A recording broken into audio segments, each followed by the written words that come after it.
I'm Kelly McMurray. I am the founder of The Closet, which provides free clothing to teens in need. Teens we kind of identify as 6th to 12th grade, so that's middle school and high school. We serve teens here in Ada County. We are meeting with these teens in individual 1-hour appointments so that we have the opportunity to love on them, to give them some confidence building and really make a big deal when they try on some clothes that they've picked out, to walk out of a dressing room and say things like, wow, look at you, you look amazing in that. And we know that when we invest in these teens and give them that sort of comment, that maybe we are the first ones that have offered for that kind of compliment to them maybe in this lifetime. We consider what we do an absolute privilege. The Closet started in 2010 with just a desire to give back to our community. I just saw that we had a need for teens. They're kind of a forgotten population. Teens wasn't really something that I had as my biggest likes, but I took a chance and decided to invest in that population because so many others weren't.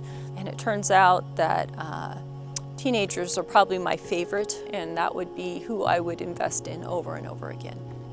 Most often, school counselors are the ones that refer these teens to us. In addition to school counselors, I work very closely with juvenile corrections.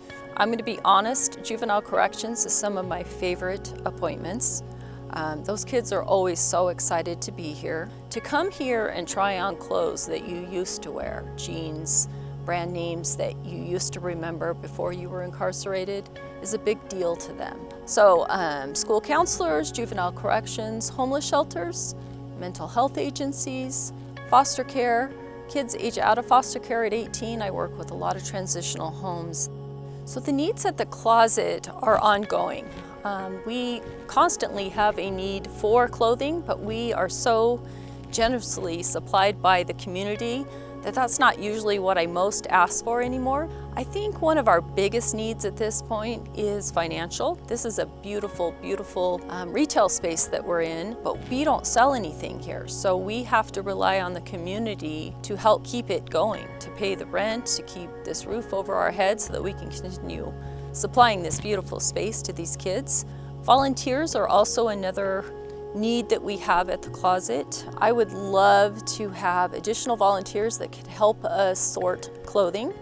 A typical sorting time here is done on Wednesdays in the morning, about a 3-hour window that we have where the community steps in and just helps us go through the bags and bags of clothing that we receive. It's a come and go. There's never a commitment that you have to be here every week, but we are so grateful for the volunteers that do step up to help. It honestly takes me by surprise to walk through my room and see rack after rack after rack of donations. We are a community organization.